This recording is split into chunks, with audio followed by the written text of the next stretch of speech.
Bonjour à tous, bienvenue sur AB Moteur. Voici le résumé de cette course du Michigan que malheureusement vous n'avez pas pu suivre en direct dimanche soir pour différents problèmes techniques. Veuillez encore nous en excuser, mais voici le résumé d'une heure avec 5 millions de dollars, un petit peu plus même, à se partager. Une pole position qui n'a pas été attribuée cette semaine puisqu'il y avait de la pluie pendant les qualifs. Et donc, on se retrouve avec le classement général, c'est-à-dire Kyle Busch, Jeff Burton, Dale Earnhardt Jr., Carl Edwards, Denny Hamlin, etc., etc. C'est l'ordre du classement général comme le veut le règlement. D'ailleurs, le classement général, le voici. 2 hommes séparés seulement de 21 points avec les malheurs de Kyle Busch la semaine dernière. Le classement s'est un petit peu resserré, mais vous voyez que les 12 premiers sont déjà là. Attention à Tony Stewart qui est le premier menacé par ceux qui suivent au général. 3,2 km, un circuit de 2 miles. Il y en a 2 comme ça dans la saison, celui de la Californie et celui du Michigan où on est aujourd'hui. 18 degrés d'inclinaison, un circuit conçu pour la vitesse. Attention, c'est parti pour 200 tours.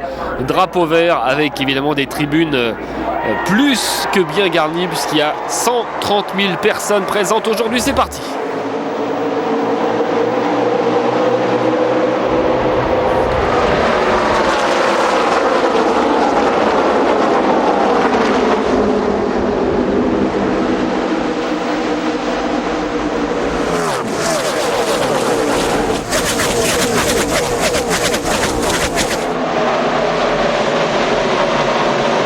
Kyle Busch s'était lancé en tête, un tour très très long, un ovale qui réussit d'habitude, historiquement, aux écuries suivantes, la Rush Racing en premier lieu, qui l'a encore emporté l'année dernière. À cette époque, c'était Carl Edwards qui l'avait emporté. Et l'année d'avant, il y avait Matt Kenseth. Je crois que la Rush Racing, j'en suis même sûr, a gagné 7 des 12 dernières courses disputées ici. Je vous parlais de Carl Edwards, il est déjà en 3e position avec son numéro 99. Il était parti de la 4e place sur la grille. Dépassé par Jimmy Johnson, Carl Edwards. Jimmy Johnson qui s'attaque maintenant à Jeff Burton pour la 2e place avec sa voiture bleue Johnson. Jimmy Johnson qui, malgré une année mi-figue mi-raisin pour l'instant avec une seule victoire, est bien ancré à la 6e place du général.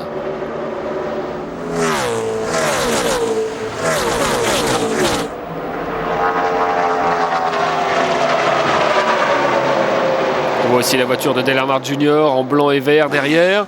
Kyle Busch, comme la semaine dernière, a voulu s'inscrire dans les 3 catégories de la NASCAR. Il a fait une 7e place en Truck Series, d'ailleurs avec pas mal de controverses puisqu'il a mis Ron Hornaday dans le mur, ce qui lui a encore valu quelques sifflets supplémentaires si besoin était. Ensuite, il s'est envolé vers le Kentucky pour des... Ah, attention, Dave Blaney est en travers derrière. Premier drapeau jaune de la journée au bout du 3e tour.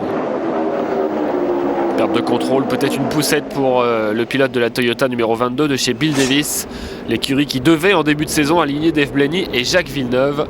Jacques Villeneuve qui a bien figuré aux 24 heures du Mans sans pour autant réaliser son rêve, c'est-à-dire gagner l'épreuve d'endurance la plus célèbre au monde. On voit Dave Blaney, donc heureusement tout le monde l'a évité derrière.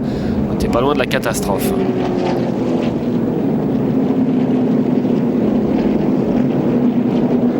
Absolument seul, Dave Blaney, et derrière c'était très chaud. Je regarde un petit peu le classement des propriétaires. Dave Blaney est pour l'instant à la 29e place. Il n'y a pas péril en la demeure pour l'instant. Vous savez qu'il faut être dans les 35 premiers pour être qualifié d'office pour la course suivante. Pour l'instant, tout va bien pour Dave Blaney. Encore un petit ralenti en caméra embarquée. Vous voyez qu'il était déjà en perdition pendant quelques dizaines de mètres. Et on se retrouve un petit peu après ce drapeau jaune.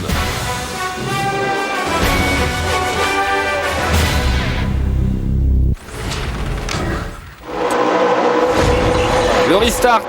Kyle Busch, Jimmy Johnson, Carl Edwards, Jeff Burton, Dale Earnhardt Jr. Voilà le top 5.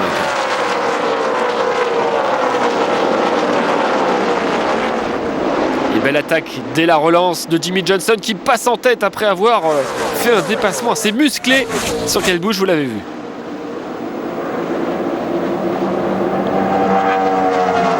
Kyle Busch, lui par contre, qui a un petit peu raté son restart puisqu'il se fait attaquer par Carl Edwards.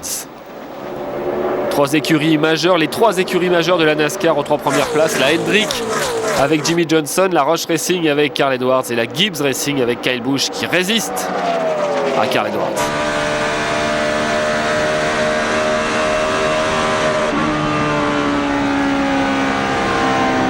Rush Racing qui depuis l'année 2000, à chaque course, place au moins 2 pilotes dans le top 10 à chaque fois qu'on vient ici. C'est un petit peu le cas d'ailleurs sur les 2 circuits de 3 km 200, les 2 circuits de Miles, ici et au California Speedway, qui d'ailleurs a changé de nom puisqu'on l'appelle maintenant l'Auto Club 500. Mais bon, pour nous c'est en Californie, au moins on sait le situer. Ici on est dans la patrie de Ford en plus, donc le succès de la Rush Racing équipée de châssis Ford est toujours très bien vu dans la région, alors que Dave Blaney continue à réparer. Pour ceux qui étaient avec nous l'année dernière, c'est une course très spéciale au mois de juin qui s'était déroulée, puisque vous vous souvenez peut-être qu'il a plu des trompes d'eau sur ce circuit. La course avait été reportée au lundi, même tarif le lundi, ça avait été reporté jusqu'au mardi, ce qui est rarissime dans la NASCAR. Et c'est donc Carl Edwards qui l'avait emporté devant quelques spectateurs égarés. Parce que là, évidemment, le mardi, il y a beaucoup moins de monde que le dimanche après-midi aux États-Unis, c'est sûr et certain. C'est une course presque dans l'anonymat. Ça casse un peu l'ambiance, mais personne n'a jamais réussi à influencer la météo. Attention à Brian Vickers dans les roues de Robbie Gordon. Vickers qui était complètement cuit après la course de Pocono la semaine dernière, tout comme Dale Earnhardt Jr. d'ailleurs. On l'avait vu en interview après la course, il était hors d'haleine, il avait peine à s'expliquer.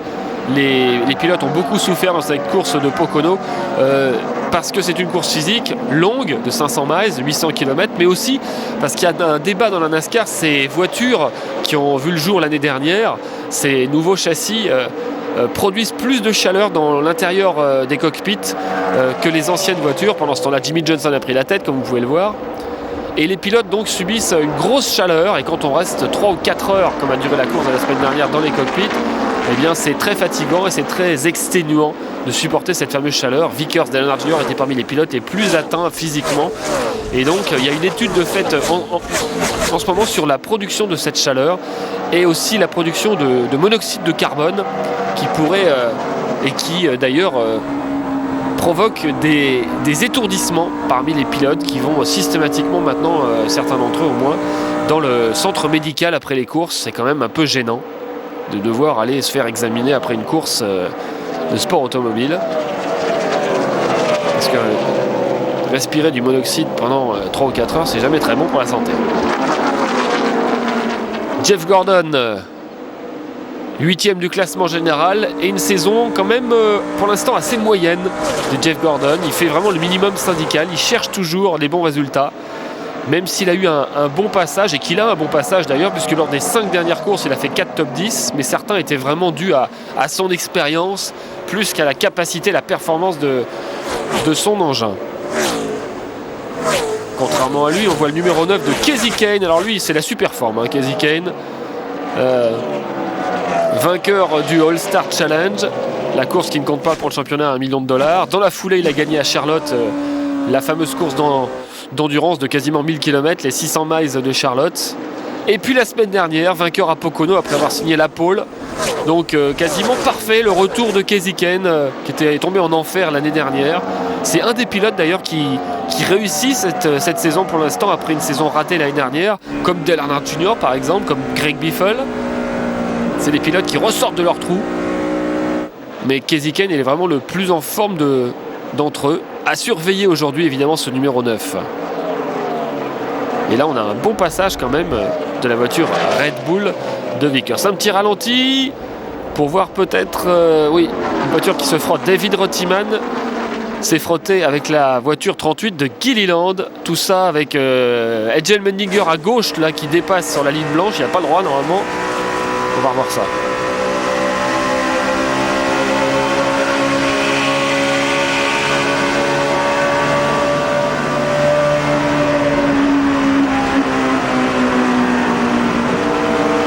Sam Ornish avec le numéro 77 à gauche.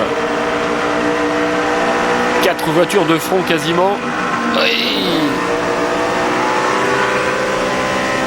Et reste maître de son véhicule heureusement. Parce qu'à ces vitesses là on est à fond ici. On est à 310-320 km/h. Vous êtes en plein cœur de la course grâce aux moyens de nos amis américains.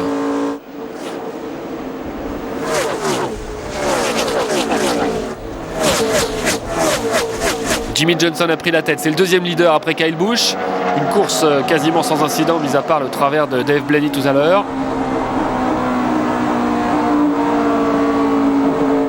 C'est l'un des avantages de cette piste du Michigan. Vous voyez qu'on peut aller absolument partout. Il y a certaines pistes où il y a une, voire deux trajectoires préférentielles. Ici, on peut prendre la corde, l'extérieur, le milieu droit, le milieu gauche. Bref, c'est vraiment une piste où on peut aller partout. Très très bien pensée, cette piste du Michigan. Et un excellent début de course de Brian Vickers, c'est le numéro 83 de chez Red Bull.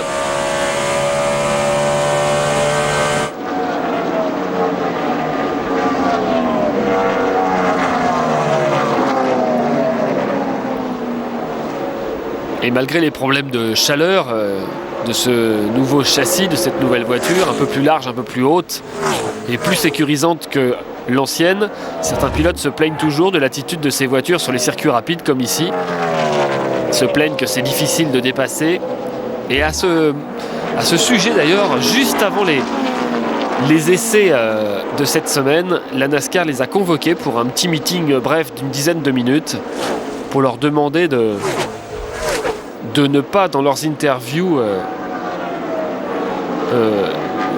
tirer de conclusions trop hâtives et d'attendre la fin de saison pour vraiment juger cette voiture qui évolue toujours pendant la saison. Les officiels continuent d'essayer d'apporter quelques petites modifications. Bref, c'était un petit peu pour pallier au genre de déclaration qu'avait fait Kyle Busch l'année dernière en disant... après une victoire d'ailleurs, cette voiture est vraiment nulle. Et d'ailleurs on entend beaucoup moins de récriminations cette année, mis à part donc ce problème récent de chaleur. Deux trajectoires opposées, Keziken et Dale Earnhardt Jr. L'un suit le mur à l'extérieur, il en a l'habitude, c'est Junior. Keziken lui suit la ligne jaune de l'intérieur.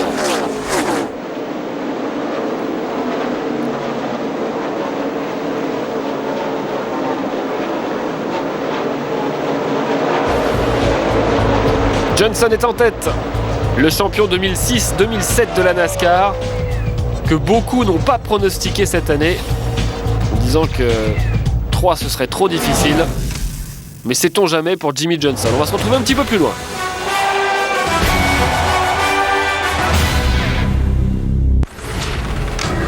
Et on se retrouve à la mi-course, un petit peu après la mi-course, après un drapeau jaune dû au tête-à-queue de Kurt Busch, qui a beaucoup de difficultés cette année à tenir son rang d'ex-champion.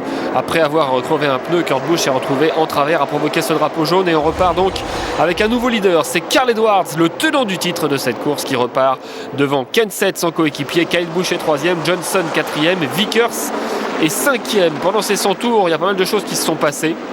Notamment des problèmes pour les voitures Ganassi qui sont vraiment pas dans le coup. Abandon de Dario Franchitti, problème moteur au bout d'une trentaine de tours. Juan Pablo Montoya a perdu 2 tours, il s'est arrêté au stand avec le capot relevé. Il y a vraiment des problèmes dans cette écurie Ganassi aujourd'hui qui ne marche pas comme elle le veut. Des problèmes aussi pour Jeff Gordon, même si c'est moins grave. Jeff Gordon qui a des problèmes dans son cockpit. Il a son système de refroidissement qui marche pas, il a sa jauge d'eau qui marche pas. Enfin, bref, il essaye de garder son rang parce qu'il est quand même dans une voiture rapide. La preuve, il est dans le top 10.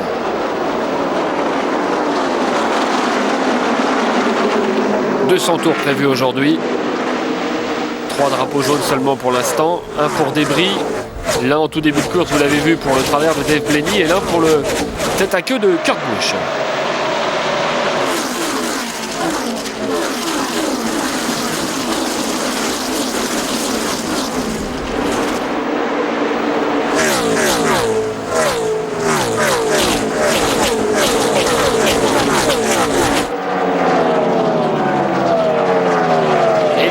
Ici avec Jeff Gordon, David Ragan, lui aussi, alors lui c'est la révélation de cette année, on l'avait vu arriver dans la Rush Racing l'année dernière, avec son numéro 6, il avait la lourde tâche de succéder à Mark Martin, une légende de la NASCAR, et cette année David Ragan fait vraiment une très belle saison. Il est d'ailleurs 13e du classement général, c'est-à-dire le premier homme sur le strapontin hors des playoffs pour l'instant, mais il menace Tony Stewart puisqu'il n'est que 7 points derrière lui. 3 voitures de front ici avec justement Stewart à gauche, sa voiture orange, Jeff Gordon, Ragan est dans le coin, Elliott Sadler aussi avec le numéro 19 et Mark Martin est quasiment dans le top 10. On est embarqué avec Jeff Gordon.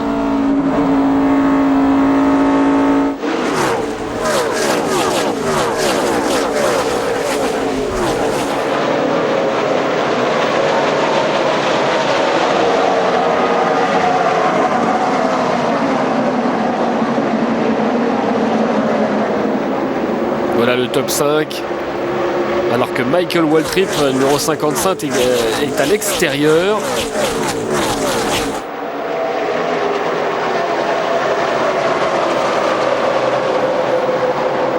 On est en train de suivre Jeff Gordon qui a semaine après semaine des problèmes qui surviennent, mais jamais les mêmes. Alors certes, on attend beaucoup de lui toujours. Ça fait quelques années qu'il court après ce 5e titre de sa carrière, et depuis 2001. Et chaque fois ça lui échappe de peu, notamment l'année dernière.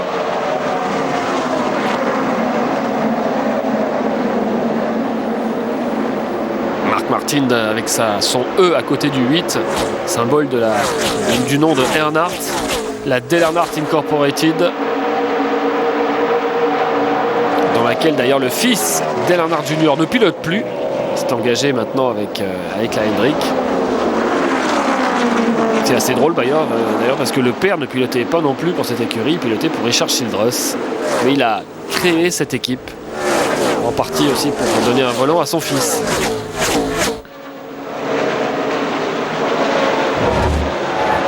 Alors que dans le casque de Mark Martin, vous voyez son palmarès ici, 4 victoires au Michigan en 44 participations.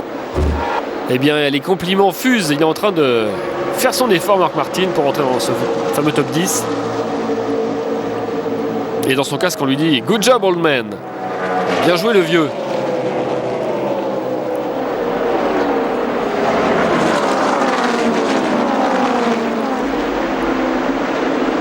C'est une course ici, traditionnellement, qui est connue pour avoir peu de drapeaux jaunes. Oh là, Dale Earnhardt Jr. en train d'essayer de se battre contre sa voiture qui souffre apparemment d'un léger survirage. Et au milieu, Tony Stewart, dont on ignore encore l'avenir au sein de l'écurie Gibbs. Double champion NASCAR quant à lui, Tony Stewart. On le sait très lié à Chevrolet, puisqu'il est aussi propriétaire d'un circuit, propriétaire d'une écurie dans d'autres championnats. Et souvent il a Chevrolet comme partenaire, mais son écurie, dans laquelle il est finalement un employé de luxe, mais un employé quand même, a décidé de s'allier avec Toyota cette année. Donc ça pourrait provoquer son départ. Mais attention, la relève est assurée car il y a un jeune pilote qui s'appelle Joey Logano et qui est devenu ce week-end le plus jeune pilote à gagner en Nationwide au Kentucky à 18 ans. Il a gagné sa première course, c'est impressionnant. On parlait déjà beaucoup de lui, mais là il a confirmé les espoirs placés en lui. Attention, très belle course de Matt Kenseth qui est vu par plusieurs spécialistes comme le favori d'aujourd'hui. Pourquoi ? Parce qu'il fait partie de la Rush Racing qui est traditionnellement excellente ici, parce que c'est Kenseth, il n'a pas encore gagné cette année, mais parce que Kenseth reste surtout sur une série de 4 top 10 consécutifs, 6e, 7e, 4e, 7e, le résultat de ces 4 dernières courses sur différents types de circuits qui plus est. Et Kenseth donc prend la tête devant Carl Edwards. Attention, la poussette de David Ragan, enfin, dont est victime David Ragan ici. Il a failli partir à la faute. Sadler, le numéro 19, est peut-être pour quelque chose.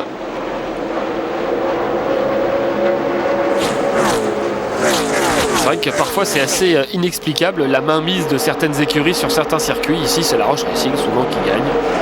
Je ne sais pas trop pourquoi. Ils doivent avoir des cahiers pleins de chiffres, de données assez secrets.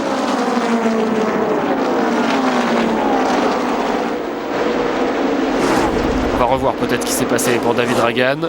Sadler effectivement derrière lui. Sort en survirage. Apparemment, je ne sais pas si la poussette est consécutive à une perte de contrôle ou si c'est la poussette qui a provoqué cette perte de contrôle. Un homme à suivre cette année, David Ragan, qui pourrait bien créer la surprise lors d'une course et remporter sa première victoire en carrière, pourquoi pas. Et pourquoi pas aujourd'hui d'ailleurs. Il est aux portes du top 10.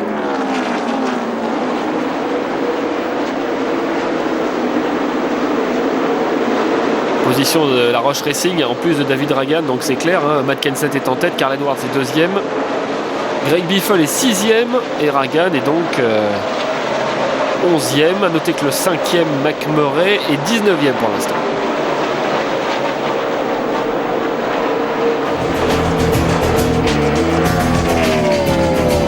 Kenseth, nouveau leader aujourd'hui. Est-ce le jour de Matt Kenseth? Après 116 tours, voilà le top 5.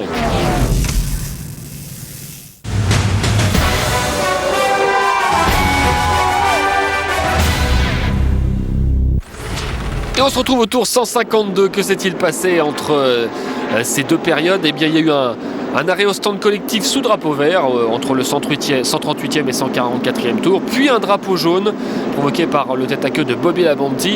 Et certains se sont arrêtés de nouveau, dont Matt Kenseth, Kyle Busch, Greg Biffle. Par contre, les deux hommes qui vont lancer en tête ce restart ne se sont pas arrêtés. Il s'agit de Jimmy Johnson et de Sam Ornish Jr. Derrière eux, Kyle Busch, 3e, Carl Edwards, 4e, Matt Kenseth, 5e. A noter que Kenseth dans les stands s'est plaint parce qu'il s'est arrêté pour ne changer que 2 pneus et donc gagner du temps. Le problème, c'est que les officiels pensaient qu'il allait prendre 4 pneus et qu'au moment où il devait repartir, un officiel était devant sa voiture. Donc il a été retardé par un officiel de la NASCAR. Attention derrière, c'est mouvementé. Kenseth a été retardé par un officiel, c'est Robbie Gordon qui va dans le mur. Attention, oui.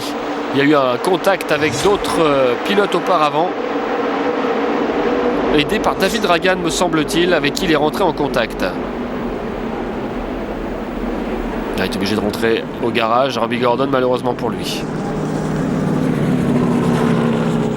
Je ne sais pas si on va revoir cette action de Matt Kenseth qui est très importante parce que dans les stands, quand vous changez 4 pneus, c'est l'option classique. Mais quand vous voulez gagner du temps, vous ne changez que 2 pneus. Mais quand vous avez un officiel devant vous, vous pouvez rien faire, sinon l'écraser. Donc c'est pas très bon, la bonne solution. Et oui, la poussette de Ragan ici sur Robbie Gordon, qui a provoqué un premier contact sur le mur, qui a été suivi d'un deuxième que vous avez vu.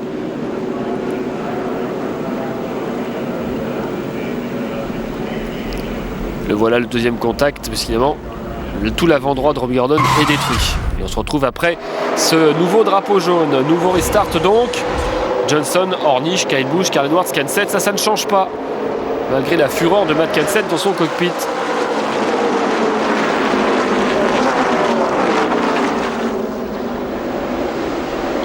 Pendant ce temps-là, les ennuis continuent pour Jeff Gordon, qui cette fois-ci dans les stands a fait un excès de vitesse.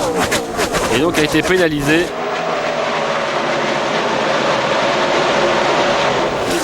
Certains ont mis le plein pour essayer d'aller au bout. Si jamais il n'y a plus de drapeau jaune, on ne sait jamais. Ça va être juste quand même au niveau de la consommation, très très juste. Il faudra peut-être faire un petit gas and go avant la fin.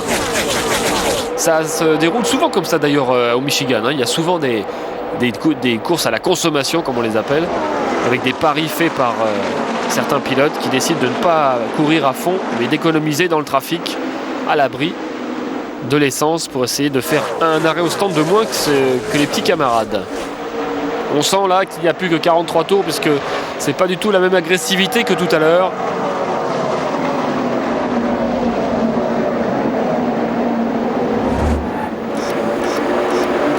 Dale Earnhardt Jr., Carl Edwards, Kenseth, tout ça, ça va très vite. Les leaders, regardez comme c'est bien partagé entre Johnson, Kenseth, Vickers et même Edwards. Chacun a eu son petit moment de gloire. Tous les autres ont été leaders de façon anecdotique lors des arrêts au stand.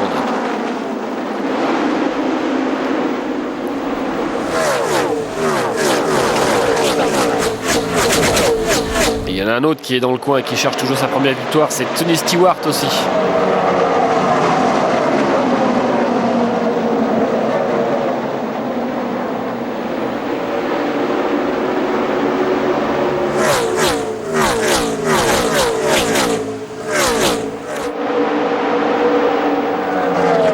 Suivi comme son ombre par Brian Vickers. On voit d'ailleurs les progrès de cette équipe Red Bull, puisqu'on voit Vickers de plus en plus souvent aux avant-postes Et même AJ Allmendinger, qui est un pilote qui fait justement sa 2e saison seulement, qui a même été écarté de l'équipe en début d'année pour mettre un vétéran Mike Skinner au volant.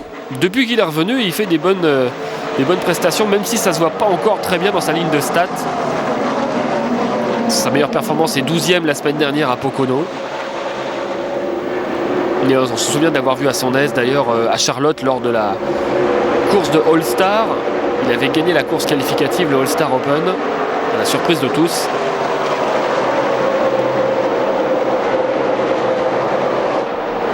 Et regardez la vitesse de pointe, 205 miles, 330 km/h. C'est un des circuits les plus rapides avec Atlanta.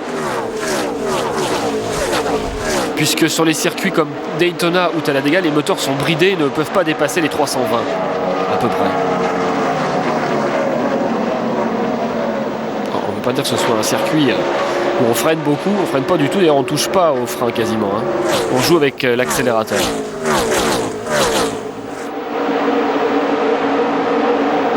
Vous voyez les écarts et en haut de l'écran les pilotes relégués à un tour.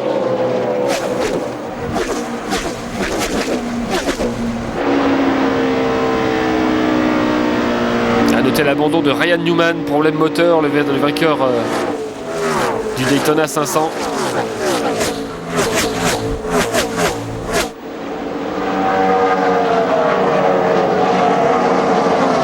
Juan Pablo Montoya est à 6 tours maintenant, problèmes mécaniques se sont succédés pour lui. Et excellente prestation de Sam Ornish Jr. Regardez Sam Ornish qui va prendre la tête de la course, on croit rêver. Bon, je vous rappelle que Sam Ornish et Jimmie Johnson ne se sont pas arrêtés au stand, ce qui explique leur position, mais belle bagarre en tête là. Je ne sais pas si Sam Ornish a déjà d'ailleurs mené une course de NASCAR, puisque c'est sa première saison. Lui qui était un des maîtres de l'IndyCar, 3 titres à son actif, un Daytona, un Indy 500. Daytona 500 sera peut-être pour l'année prochaine. Et on se retrouve un petit peu plus loin.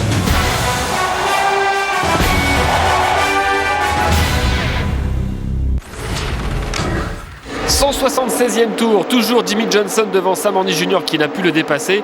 On atteint maintenant un moment crucial.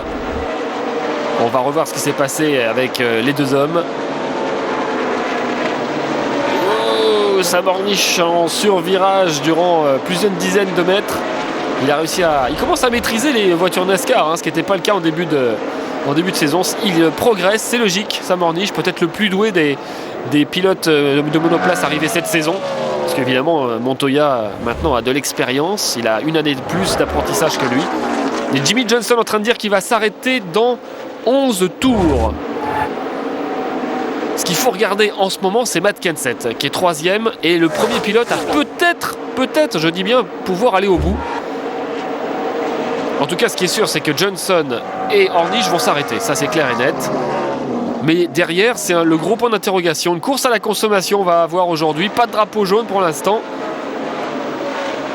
Et tous ceux qui sont derrière ces deux hommes, à 3 secondes à peu près, même un peu plus de 2 secondes, Kenseth, eh bien, sont peut-être en train d'économiser du carburant. Là, ça doit discuter dans les casques. Et puis, si jamais on est sûr de ne pas avoir assez de carburant, il faut s'arrêter quand ? Il faut s'arrêter le plus tard possible, il faut s'arrêter maintenant, mettre des pneus neufs et profiter de ces pneus neufs. Si on s'arrête, est-ce qu'on met 2 pneus pour perdre le moins de temps possible ou 4 pneus pour essayer de faire des bons chronos ? C'est toujours le casse-tête. Vickers confirme, 4e place pour Greg Biffle, pour Vickers. Biffle est lui 5e. Biffle qui est passé à plusieurs reprises très près d'une victoire cette saison, mais pour l'instant elle se refuse à lui. 2e à Charlotte, 3e à Dover. Et toujours la Rush Racing après Kenseth et Biffle. Carl Edwards est là, la Rush Racing était prévue, elle est là. Et voici Sam Ornish qui s'arrête maintenant lui. Bien avant donc Jimmie Johnson. Certainement un gas and go, peut-être, pour Sam Ornish. On va voir si on change les pneus, c'est intéressant. En tout cas, il y a un bon top 10 en vue pour Ornish. Peut-être un top 5, on va voir.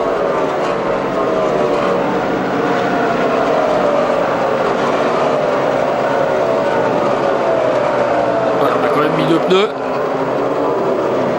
De toute façon, il fallait mettre de l'essence, donc c'est vrai que pourquoi se priver de mettre des gommes fraîches. 22 tours de la fin. Johnson donc en tête. voir ce qui s'est passé. Ah oui, il avait plusieurs problèmes. Ornish, il avait des petits débris sur son grill, sur sa grille si vous préférez. Et donc ça a provoqué une surchauffe. C'est pour ça qu'il s'est arrêté beaucoup plus tôt que Jimmie Johnson, hein, pour pallier à ce problème. Et on continue notre classement dans le top 10. Kyle Busch 6e.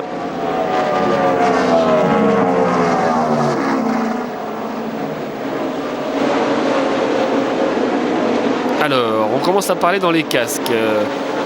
Matt Kenseth serait trop court de 4 tours. Brent Vickers de 6 tours et Biffle de 4 ou 5 tours. Donc vous voyez, c'est assez important quand même, hein, 4 ou 5 tours ici, c'est quand même 10-15 km. Alors s'il y a un drapeau jaune, peut-être qu'on pourrait économiser puisqu'on est sous régime de pescar et on consomme beaucoup moins. Et s'il n'y a pas de drapeau jaune, on va s'arrêter presque à coup sûr. Parce qu'on peut faire des paris si on est à 1 ou 2 tours trop court. Mais quand on est 4, 5, 6 tours trop court, il n'y a pas de possibilité, il faut s'arrêter. Dale Earnhardt Jr., lui, court toujours après une victoire, non seulement cette saison, mais depuis plusieurs saisons, plus de 75 courses sans victoire pour lui. Lui aussi, il n'est pas passé loin, hein, ces dernières semaines. Kasey Kahne est derrière.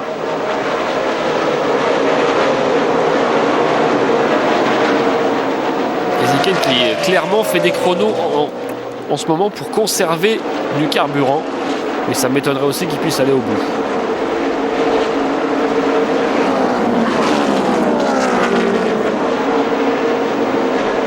On attend Jimmie Johnson au stand. Jamie McMurray, pilote de La Roche Racing lui aussi.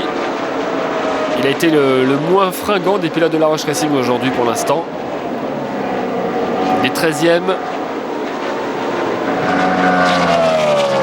Alors que Jeff Gordon continue à avoir des problèmes. Il n'est pas dans le coup aujourd'hui, Jeff Gordon. Contrairement à son coéquipier Jimmie Johnson, qu'on attend dans les stands.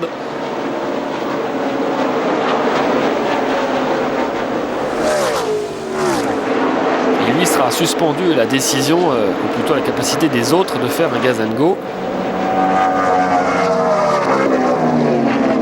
C'est peut-être pas mal pour Jimmie Johnson finalement cette décision de ne pas rentrer dans les stands tout à l'heure. Pendant ce temps-là, Sam Hornish Jr. est dernier dans le tour à 26 tours, mais à 26 secondes, mais c'est normal. Johnson arrive. Alors faut pas se rater dans les stands évidemment.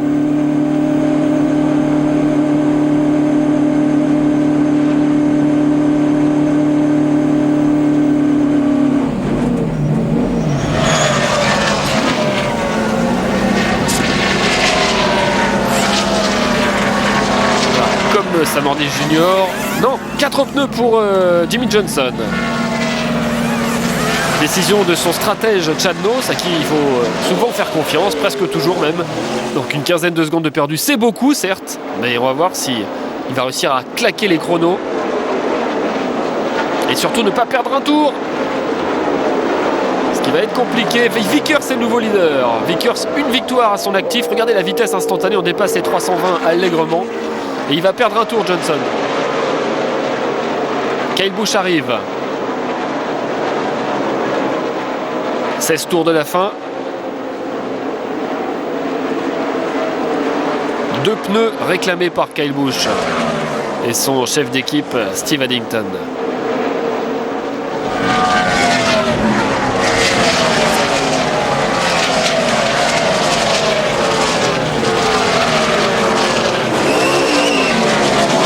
Bon arrêt, environ 8 secondes, hein, c'est ce qu'il faut compter pour un arrêt à 2 pneus. Biffle le suit, ça va être la procession. Hein. Faut pas se rater. 2 pneus également normalement.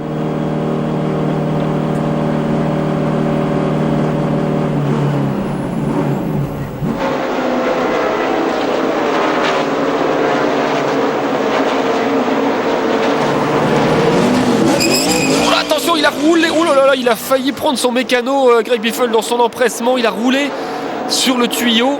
Normalement, ça c'est pénalité. Hein. On va voir ce que la NASCAR décide. 4 pneus pour Stewart. Autre option. 4 14 secondes pour Tony Stewart. Et oui, pénalité pour Greg Biffle. Pénalité pour avoir roulé sur le tuyau. Un passage par les stands obligatoire. Pas de victoire pour Biffle aujourd'hui. Et un bon résultat qui s'envole. Et on va revoir, regardez, le tuyau. Tuyau qui reste accroché. Et le mécano qui a eu chaud en plus. Et voilà comment on ruine un résultat. Il va être énervé Biffle qui arrive pour sa pénalité. Malheureusement.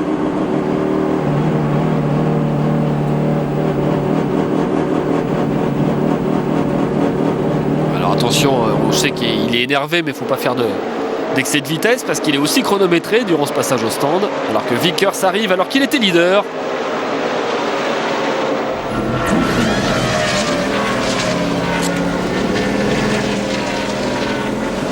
Deux pneus pour Brian Vickers. On n'a pas le chrono, mais ça a l'air d'être un bon arrêt. Peut-être un excellent résultat pour Vickers aujourd'hui. Et c'est Matt Kenseth qui a pris la tête. Le voilà annoncé dans les stands. Matt Kenseth qui ralentit. Quel suspense, il reste un peu plus de 10 tours. Kenseth dans les stands. Attention là aussi à sa vitesse. Il y a seulement un compte-tour pour faire attention à la vitesse. L'un des premiers box pour Kenseth, dont l'arrêt s'est mal passé tout à l'heure, je vous le rappelle. C'est peut-être dans la tête des mécanos.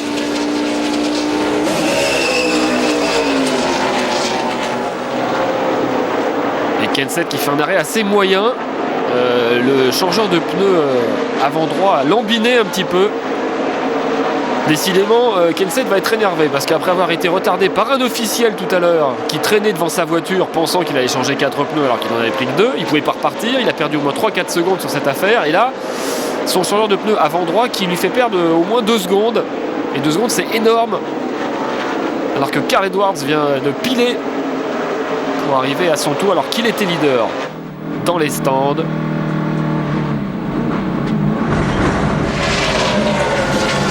C'est parti pour Carl Edwards. 2 pneus également.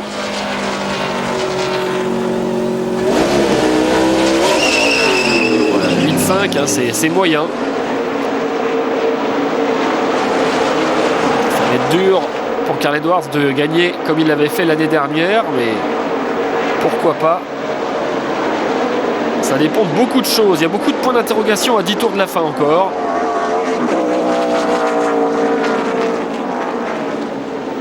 Et c'est David Ragan, leur coéquipier à la Roche Racing, qui est leader. David Ragan, deuxième, AJ Allmendinger. Troisième, Dale Earnhardt Jr. Quatrième, Kasey Kahne. Cinquième, Mac Murray. Voilà le classement qui s'affiche. Maintenant, c'est même plus les écarts qui sont importants. C'est qui va s'arrêter ou pas. Regardez, Dale Earnhardt Jr. a 8 secondes de retard à la troisième place.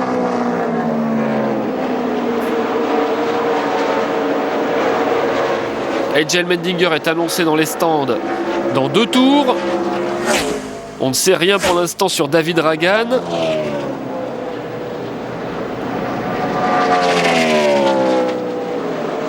À partir de moins de 10 tours, on considère que l'apport des pneus est moins important. Donc en général, quand on s'arrête à moins de 10 tours de la fin, on fait souvent des gaz and go, on met que du carburant. Johnson est 15e avec ses 4 pneus neufs, en train de faire les meilleurs chronos évidemment. Et ce qui est étonnant, c'est que Sam Hornish Jr. est derrière lui, alors qu'il a échangé que 2 pneus. Les hommes étaient séparés quand ils sont rentrés au stand que de une petite seconde. Johnson fait parler la poudre. Alors David Ragan apparemment devrait s'arrêter dans les 2-3 tours lui aussi.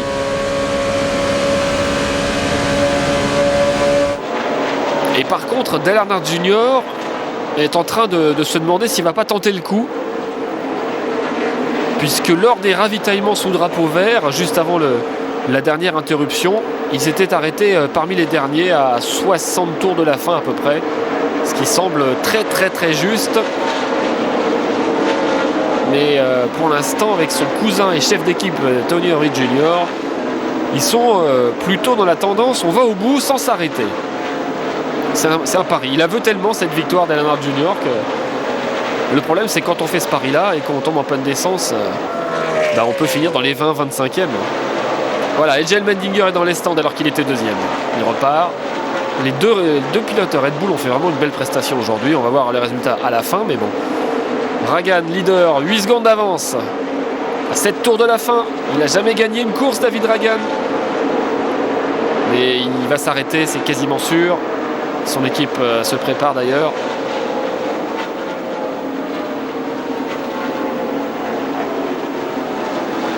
Et le voilà.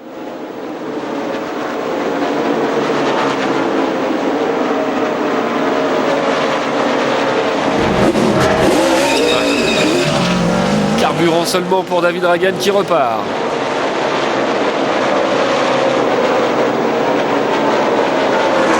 Et pendant ce temps-là, voilà les hommes de tête, McMurray et Dale Earnhardt Jr.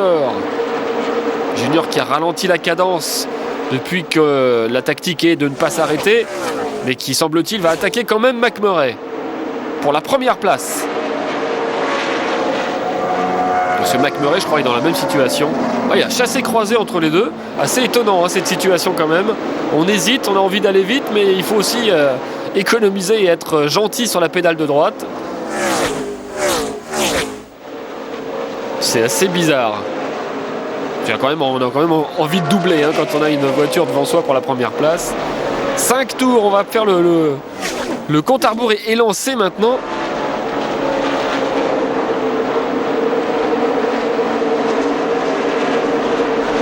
Et le pire, c'est qu'ils font un chassé-croisé, mais ils vont pas très vite tous les deux. Regardez ça, l'intimidation. Junior qui repasse devant et McMurray qui rattaque. C'est assez hallucinant. McMurray, Earnhardt, à toi, à moi. Keziken est juste derrière, 7 dixièmes de retard. 4e Harvick à 3 secondes 7, Marc Martin 6 secondes 5. Attention, il faut garder un œil sur Keziken, l'homme en forme. Et là aussi, la panne d'essence guette tous ces hommes. Dale Earnhardt Jr. s'est arrêté au tour 140.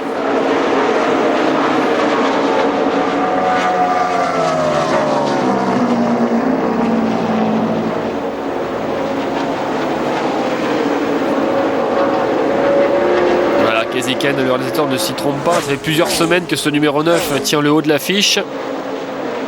Il reste 4 tours sur les 200 prévus aujourd'hui. Junior est en tête pour l'instant.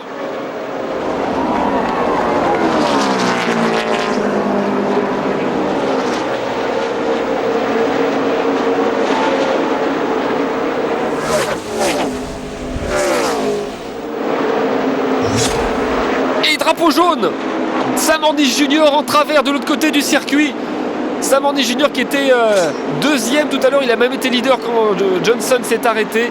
Qu'est-ce qui se passe pour Sam Hornish Jr.? Alors là, il va y avoir... Alors, ça c'est très compliqué parce qu'il va y avoir une prolongation de course avec un shootout. Ce qu'on appelle un shootout, c'est 2 tours, mais ça va rallonger, ça va rajouter des tours. Regardez, tout seul, Sam Hornish qui gâche un petit peu sa journée qui était excellente, qui ne tape rien mais qui va quand même dans la pelouse. C'est dommage. Sam Hornish qui a montré des belles choses aujourd'hui. Alors drapeau jaune, que faire pour ces pilotes maintenant? Est-ce que, parce qu'on va rajouter un ou deux tours, alors Dale Earnhardt Jr. qui va peut-être rentrer au stand ou qui profite du plat de la piste pour moins consommer, ou alors il faut faire un gas and go. On va voir les décisions des uns et des autres. Attention, il ne faut pas dépasser le pescar, monsieur Dale Earnhardt Jr. C'est interdit. Et d'ailleurs, il est averti par la NASCAR. Attention, il faut se ranger derrière. Mais je crois que Dale Earnhardt Jr. s'est mis en roue libre. Je crois qu'il a coupé le contact. et qu'il est en roue libre pour économiser quelques gouttes de carburant et donc il est sur sa lancée, c'est pour ça qu'il dépasse le Pescar.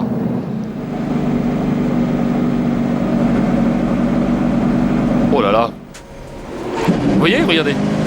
Il remet le contact. Et il coupe le contact. Et je coupe le son.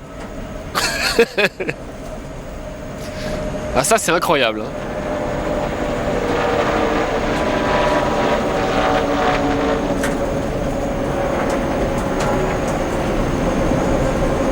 En roue libre.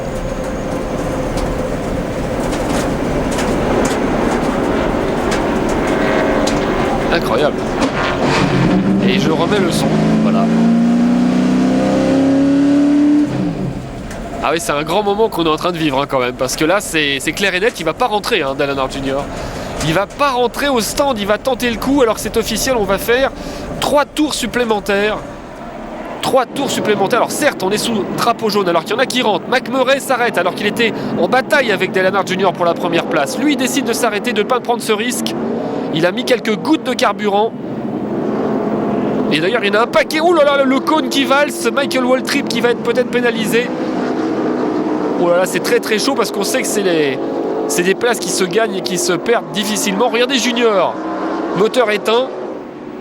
Incroyable ce pari qu'il est en train de faire. Et pas mal de pilotes se sont arrêtés, donc ça va rugir derrière lui quand même. Espérons qu'il a assez de carburant pour en mettre un coup sur l'accélérateur pendant 2 tours. Ça fera 6 km 400 à faire.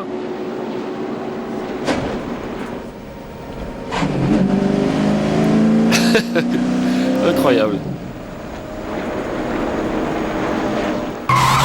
Et on va repartir donc au 202e tour. Il reste 2 tours à faire. Dale Earnhardt Jr. leader devant Kasey Kahne qui ne s'est pas arrêté non plus. Mark Martin est 3e, Vickers 4e, Kenseth est 5e, mais eux n'ont pas de problème de carburant. Attention, c'est parti. Quel suspense.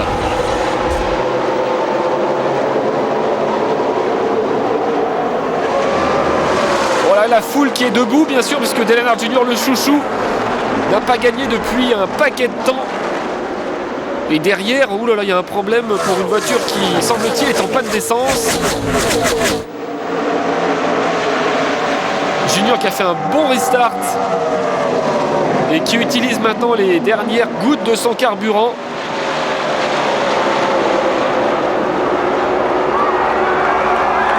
Écoutez la foule. On va passer sous le drapeau blanc du dernier tour. Regardez ça. Il utilise le plat de la piste, il a le droit tant qu'il ne dépasse pas. Est-ce qu'il va aller au bout? Drapeau jaune, c'est fini. Drapeau jaune à Patrick Carpentier dans la pelouse. Dale Earnhardt Jr. a gagné. On ne sait même pas s'il va pouvoir aller au bout. Il va falloir qu'il aille au bout sous drapeau jaune. C'est sa chance. Incroyable retournement de situation. Carpentier provoque le drapeau jaune dans le shootout. Et dans ces cas-là, bien sûr, on ne rajoute pas de tour.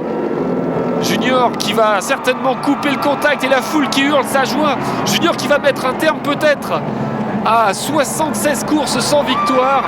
C'était à Richmond il y a plus de 2 ans. Ah, ça va être la fête à la maison là, je peux vous dire, parce que plus de 100 000 personnes qui sont là. Et Junior va l'emporter. Incroyable fin de course jusqu'à la dernière goutte. Victoire de Dale Earnhardt Jr. ici au Michigan. Quel pari insensé il a pris. Bon, certes, les circonstances ont tourné en sa faveur, mais c'était quand même assez énorme. 2e Kasey Kahne, 3e Kenseth, qui pourra avoir beaucoup de regrets. 4e Vickers, 5e Stewart, 6 Johnson, 7 Edwards. Ça faisait longtemps qu'il attendait ce moment, Dale Earnhardt Jr. Première victoire pour Rick Hendrick. I know this one is big. What's it mean to you to finally win for Mr. H, but also win a fuel mileage race? Ah oui, vous avez gagné à la consommation. Et je crois qu'on n'avait pas assez de carburant pour tout faire sous drapeau vert, sincèrement. On avait un réglage pour gagner, ça c'est sûr. Merci aux fans, c'était un pari que j'ai voulu prendre avec Tony. Et ici c'est mon patron Rick. Il m'a fait confiance et je le remercie. he told me maybe I shouldn't come today because he wasn't running that good. So I said, I'm glad I didn't stay at home based on what you told me. Oui, je suis quand même content parce qu'il m'a dit que la voiture ce week-end n'était pas si bonne que ça, donc je suis très heureux pour lui. C'est une victoire spéciale pour Dale Earnhardt Jr., votre nouveau poulain. Well, you know, we started off and he won the Clash and then the 150, and we said we don't have to worry about that winning a race now, and then nobody counted it. Et c'est vrai que quand il est arrivé, il a fait de bons résultats. Il y a eu pas trop de réussite, mais là, quand la victoire arrive, ça fait vraiment du bien. Il la mérite. Everybody. So how concerned were you on fuel? It is what it is. It's gonna have enough or it ain't. Vous savez ce que c'est pour le carburant, on peut jamais savoir. Je savais que c'était très juste dans un sens comme dans l'autre, mais on était tout près de la panne d'essence, mais de la victoire aussi. Donc on a pris le pari. Et là on est là où on voulait être depuis plusieurs semaines, enfin. Et ouais, c'est une victoire plus de 2 ans, donc depuis mai 2006 à Richmond. Dale Earnhardt Jr. l'emporte. Regardez ce top 10, ce top 12 même, avec une très belle 11e place de Paul Menard. Le classement général, ce sont les 12 premiers, à quelque chose près. Attention, prochain direct dimanche à Sonoma, course routière à 22h20 et dès 19h30, grande soirée NASCAR avec la rediff des 3 best-of de l'année dernière. Soyez tous là, à dimanche.